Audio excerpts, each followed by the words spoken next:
Next है मेघना new सरकार, जिनकी ऑल इंडिया रैंक 6th है।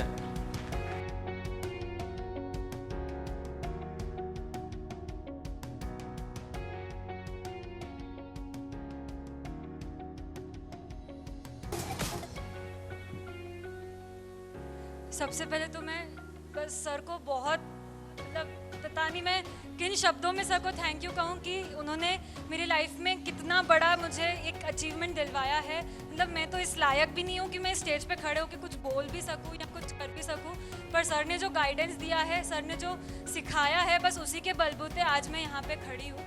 मतलब जब मैं जे में ज्वाइन करने के पहले मेरी सोच ये थी कि MCA तो करना है, पुणे यूनिवर्सिटी के बारे में पता था, सारे रिलेटिव्स पुणे में हैं, अपन तो वहीं चले जाएंगे, अच्छी मस्ती भी करेंगे, सब हो जाएगा साथ में, बढ़िया।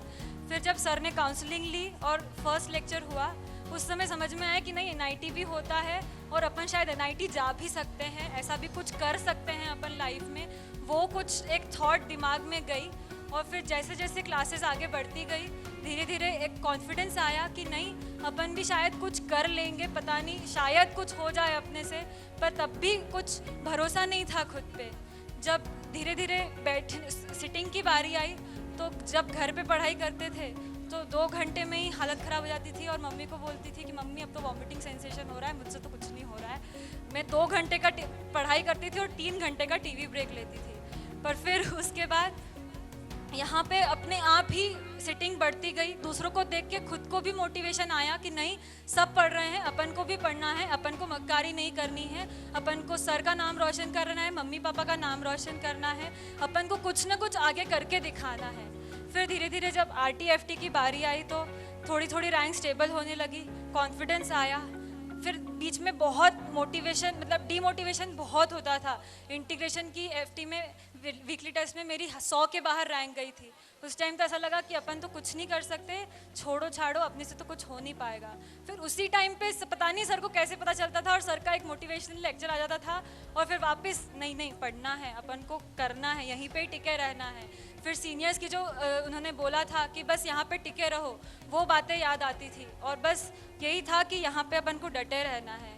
6 साल पहले मेरे पापा का देहांत हो गया था। उसके बाद से मैं रोती नहीं थी, मैंने अपने आप को पूरा हार्टलेस कर लिया था। मेरी मम्मी कहती थी तू तो पत्थर दिल हो गई है, अब तेरे सामने कुछ नहीं होगा। पर जब यहाँ पे आई, जो सर स्टोरीज सुनाते थे, उनको सुनने के बाद मेरे मन में इतने ज़्यादा मतलब मैं यहाँ पे आके इतनी बार रोती हूँ कि मुझे ऐसा लगता है कि मैं यही हूँ क्या जो मैं यहाँ पे ज्वाइन करने से पहले थी। तो जो सर ने बनाया है, बस अब मुझे यही है कि मुझे अपने आप को बस मेंटेन करके रखना है। जो सर ने शिक्षा दी है, जो सर ने डिसिप्लिन सिखाया है, उसको आगे तक लेके जाना है, अपने आप को प्रूव करना है, आगे भी उतनी ही मेहनत करना है जितनी यहाँ पे आके की है, क्योंकि लाइफ अभी और आगे है और आगे बढ़ना है। तो बस सर आपको बहुत बहुत बड़ा वाला थैंक यू कि आपने इतना हमको पढ़ाया, आपने इतनी शिक्षा दी कि हम आज एक अच्छे कॉलेज में जाने लायक हुए हैं। थैंक यू सर, मैं आपको बस शत नमन। Thank you sir.